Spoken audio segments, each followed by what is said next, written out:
لا الہ الا اللہ محمد رسول اللہ لا الہ۔ بک کے اندر جو 2 دعائیں تھی وہ تو کر چکے، لیکن ہم حسن المسلم میں سے اب ان دعاؤں کو کریں گے کہ آخری تشہد میں نبی صلی اللہ علیہ وسلم کون کون سی دعائیں پڑھتے تھے۔ اور آپ سب ان دعاؤں کو سنتے وقت اپنے لیے نیت رکھیے کہ میں نے یہ دعائیں یاد کرنی ہے اور ان کو نماز میں پڑھنا ہے۔ تو چلیے، سب سے پہلی دعا آپ میرے ساتھ دہرائیے گا، اللہم انی اعوذ بک من عذاب القبر ومن عذاب جہنم ومن فتنۃ المحیا والممات ومن شر فتنۃ المسیح الدجال۔ اے اللہ، بلا شبہ میں عذاب قبر سے، عذاب جہنم سے، اور زندگی اور موت کے فتنے سے، اور مسیح دجال کے فتنے کے شر سے تیری پناہ میں آتا ہوں۔ دیکھیے، پناہ مانگنے والی دعائیں ہیں یہ۔ آج ہم میں سے ہر ایک شاید یہ سوچے بیٹھا ہے کہ بہت فتنے ہیں، ارد گرد بہت پریشانیاں ہیں، لوگوں کو بہت سارے غم لاحق ہے، لیکن ہم اس چیز سے غافل ہیں کہ جو ہمارے علاج کر سکتی ہے، اور وہ کیا ہے کہ انسان غم کو دعاؤں میں ڈال لے۔ یہ لکھ لیجئے جملہ، اپنے غموں کو دعاؤں میں ڈال لیں، بس سارے غم دور ہو جائیں گے۔ یہ سب سے خوبصورت طریقہ ہوتا ہے زندگی میں۔ جب بھی کوئی غم آئے، کوئی فتنہ، کوئی تکلیف، کوئی بیماری، کوئی پریشانی، آپ کو لگ رہا ہے لوگ آپ کی نہیں سن رہے، آپ کی نہیں سمجھ رہے، لوگ آپ کو نہیں پہچان رہے، مس انڈرسٹوڈ ہیں، بیماریوں نے گھر پکڑ لیا، بچے بیمار ہیں، شوہر پریشان ہیں، ان سارے حالات میں اپنے اس غم کو دعاؤں میں ڈال لیں۔ اور نماز وہ مقام ہوتا ہے کہ جہاں دعائیں جو نکلتی ہیں دل سے وہ پھر عرش پہ جاتی ہیں، بالکل اسی طرح سے کہ اللہ تعالیٰ کے ساتھ انسان کا تعلق جڑا ہوتا ہے اور انسان کی پکار اللہ تک جاتی ہے۔ اس دعا میں سب سے پہلی چیز جس سے ہم نے پناہ مانگی اللہ سبحانہ تعالیٰ کی، وہ کیا ہے؟ من عذاب القبر۔ اللہم انی اعوذ بک پہ ہم بات پہلے بہت دفعہ کر چکے کہ پناہ اللہ ہی کی بڑی ہے۔ دیکھیں، کون کسی کو پناہ دیتا ہے؟ آپ اس ملک میں رہتے ہیں، آپ کی پوری اس ملک میں ہر چیز صحیح ہے، تو پھر آپ کسی کو اپنے پاس رکھ سکتے ہیں نا۔ آپ کسی کو انوائٹ بھی کرتے ہیں نا، تو آپ ساتھ پھر گارنٹی لیٹر دیتے ہیں کہ جی میں اس کا خیال رکھوں گا، اس کو کچھ ہو گیا، یہ ہو گیا تو میں اس کی مدد کروں گا بٹ سو ایور۔ اب دنیا میں آپ کی کیا اتھارٹی ہے؟ پتہ کچھ بھی نہیں کہ آپ خود ہی کسی مشکل کا شکار ہوں۔ لیکن جب اللہ کی ذات کی پناہ میں انسان آتا ہے اپنے زندگی بھر کے غموں سے، تو اس سے اس کو حقیقت میں صحیح معنوں میں شیورٹی مل جاتی ہے۔ پہلی پناہ کی چیز جس سے پناہ مانگنی چاہیے وہ عذاب قبر ہے۔ حضرت عثمان غنی کو جب لوگ روتے دیکھتے، جب ان کے سامنے قبر کا ذکر آتا، کسی نے کہا کہ ہم نے آپ کے سامنے موت کا بھی ذکر کیا، آپ نہ روئے، جہنم کا ذکر ہوتا ہے آپ نہیں روتے، پل صراط کا ذکر ہے نہیں روتے، لیکن قبر کے ذکر پہ آپ کیوں رو پڑتے؟ تو آپ نے اس پہ فرمایا کہ ہاں، اس لیے کہ قبر آخرت کے مرحلوں میں سے پہلی گھاٹی ہے۔ اگر میں ادھر سے باخیریت گزر گیا نا تو باقی جگہ سے بھی گزر جاؤں گا، تو لہٰذا قبر سے پناہ مانگے۔ روایات میں آتا ہے کہ قبر ایک دن میں انسان کو 70 بار پکارتی ہے، سمجھ نہیں آتی کیسے پکارتی ہے۔ آپ گاڑی میں بیٹھ کے یہاں تک پہنچے ہیں نا، اس سفر میں شاید 20 بار قبر نے پکارا ہوگا۔ کب؟ جب آپ موت کے منہ میں جاتے جاتے بچے۔ ہلکا سا آپ کے اسٹیئرنگ کا گھومنا آپ کی قبر تھی، ہلکا سا آپ کے بریک پہ پاؤں نہ لگنا آپ کی قبر تھی۔ ایک ایک لمحے ہم موت کے اندر سے گزر کے آتے ہیں ان جگہوں میں۔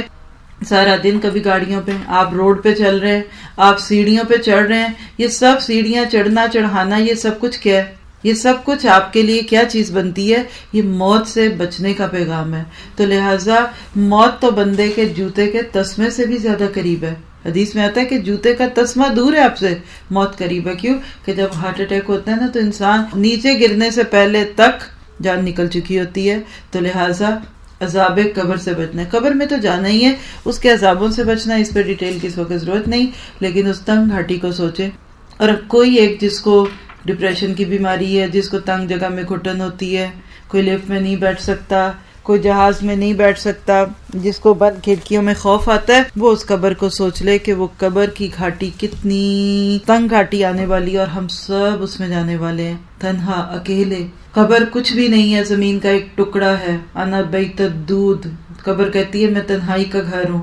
کبھی قبر کہتی ہے میرے اندر سانپ اور کیڑے ہیں، ساتھی لے کے آنا، اپنے بچاؤ کا سامان کر کے آنا۔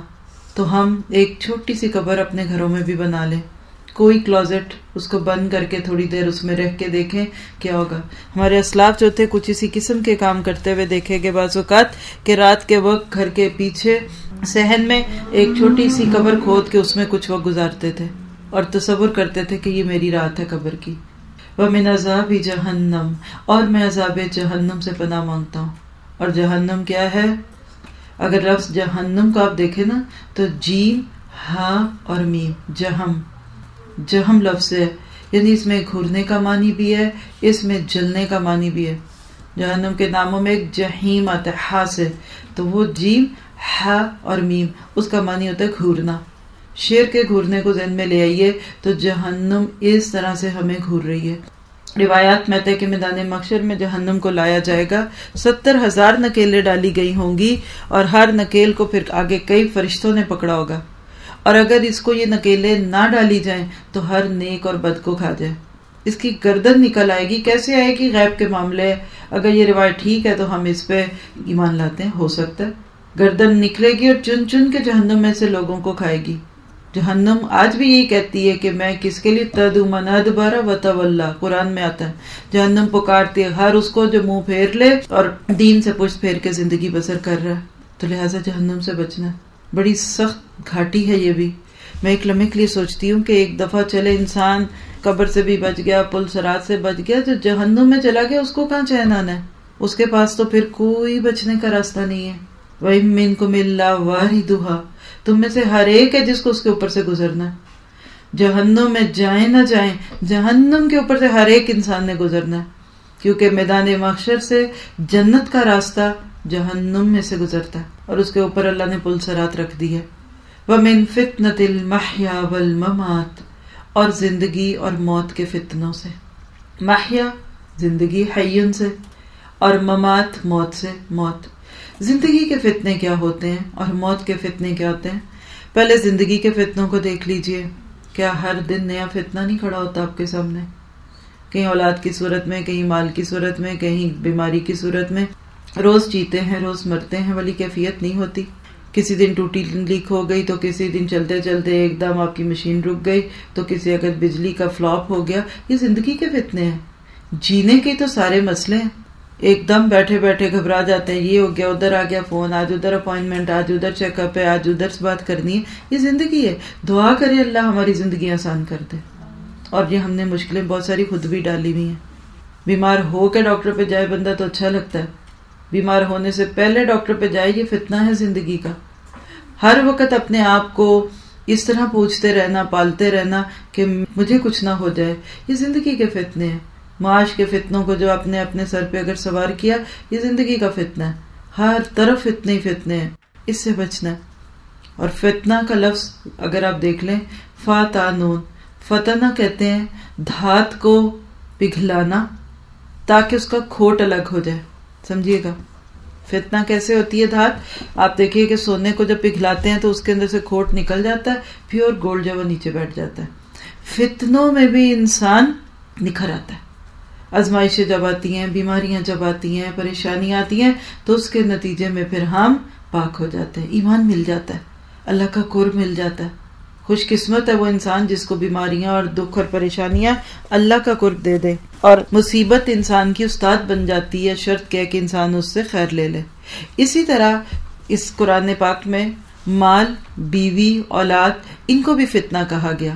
تو اس سینس میں اگر ہم ڈکشنری میں دیکھیں تو فتنہ کہتے ہیں اس نعمت کو جس کا ٹھیک استعمال خیر کا سبب ہو اور جس کا غلط استعمال نقصان دہ ہو جائے۔ کتنا خوبصورت لفظ اللہ تعالیٰ نے استعمال کیا۔ اولاد فتنہ کیا؟ ٹھیک تربیت کرو گے تو آنکھوں کی ٹھنڈک ہے، بگاڑ دو گے بگڑ جائے گی، لاڑ دیکھو گے، نخرے دیکھو گے، تمہارے آنکھوں کے آنسو بن جائے گی۔ بیوی اور شوہر تمہارے لیے خیر ہے، تمہیں سکون دیتے ہیں، تمہیں اطمینان دیتے ہیں، لیکن اگر تم نے ان کی باتیں مان کر اللہ کو ناراض کر دیا تو یہ کل تمہارے لیے فتنہ بنے گا۔ جیسے چھری ہے نا، چھری اچھی چیز ہے اپنی ذات میں، چھری نہیں ہوگی تو آپ سبزی کیسے کاٹیں گے؟ لیکن کوئی لکڑی کے حصے سے پکڑنے کی بجائے جو اس کا آگے پھل ہے، یعنی جو لوہے کا حصہ ہوتا ہے کٹر، اس سے پکڑ لے تو ہاتھ زخمی ہوگا نا۔ تو جب رشتوں کی تمیز مٹ جاتی ہے، جب شوہر بیوی مال بچے ان کا رشت پوشن بگڑ جاتا ہے تو یہ خیر کی بجائے فتنہ بن جاتے ہیں۔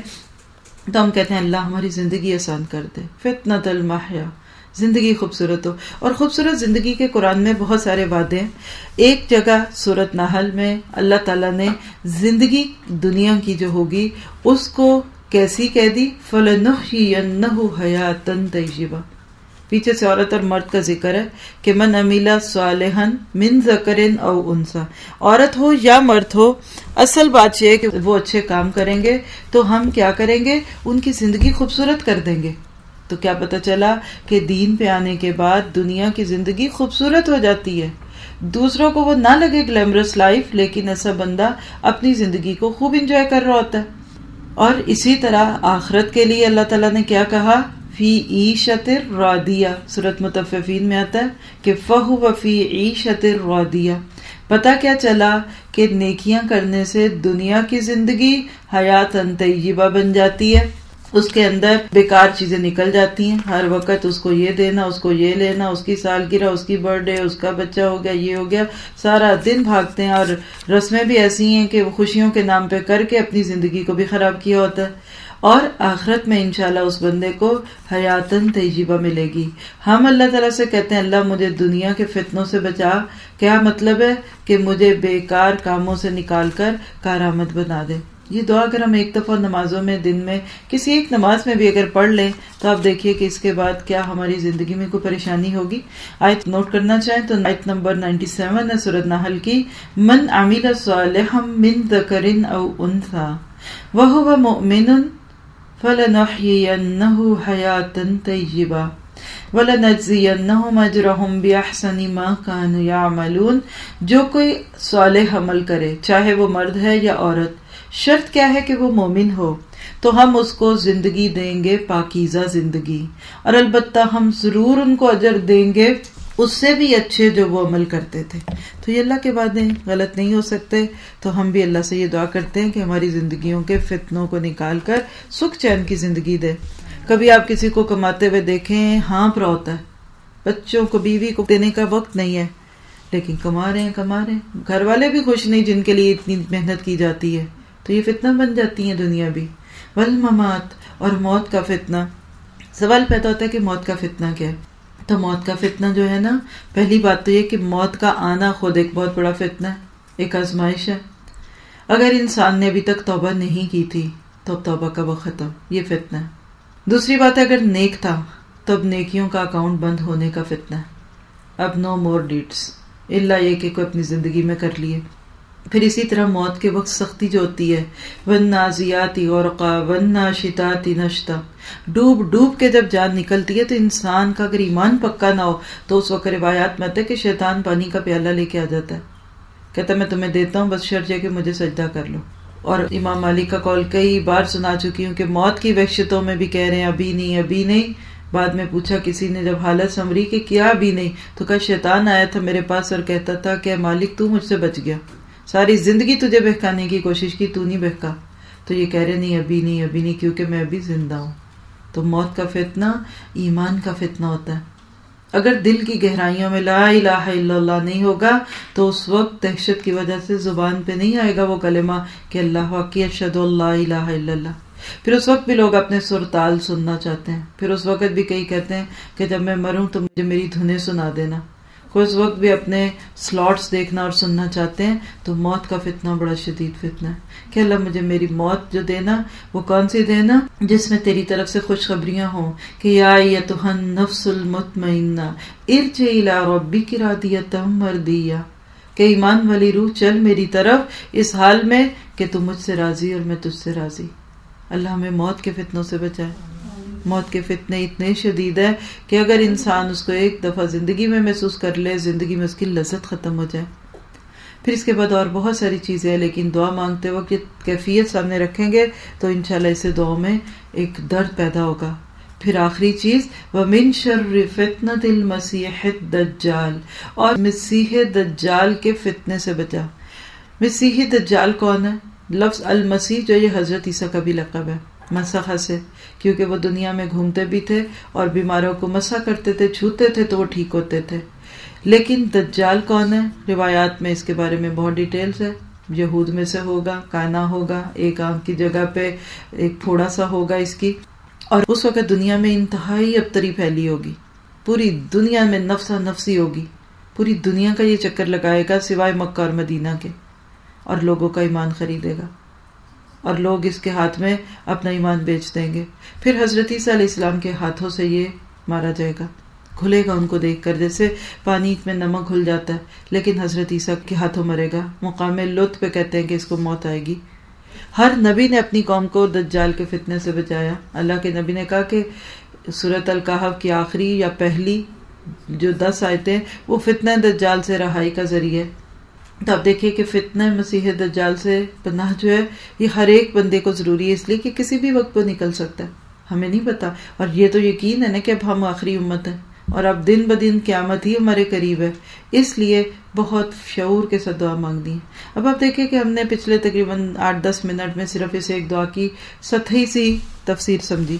اب اس کو سوچ کے ذرا دعا کو مانگیے اور پوچھیے اپنے آپ سے کہ جب کسی لفظ کا معنی سمجھ آتا ہے اس کو بولنے اور مانگنے میں اور بے سوچے سمجھے مانگنے میں کوئی فرق ہوتا ہے؟ یقیناً ہوتا ہے۔ سب دہرائیے اس دعا کو درد کے ساتھ، تکلیف کے ساتھ اور اپنے لیے پناہ کی امید کے ساتھ۔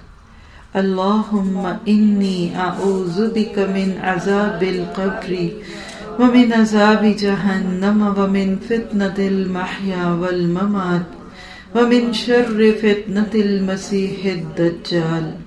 آمین ثم آمین۔ اگر دن میں ایک بار مانگی ہوگی تو کتنی چیزوں سے انسان اپنے آپ کو سیکیور فیل کرے گا نا۔ آج کے لیے اتنا ہی کافی ہے۔ سبحانک اللہم و بحمدک اشہد ان لا الہ الا انت استغفرک و اتوب الیک۔ محمد رسول اللہ لا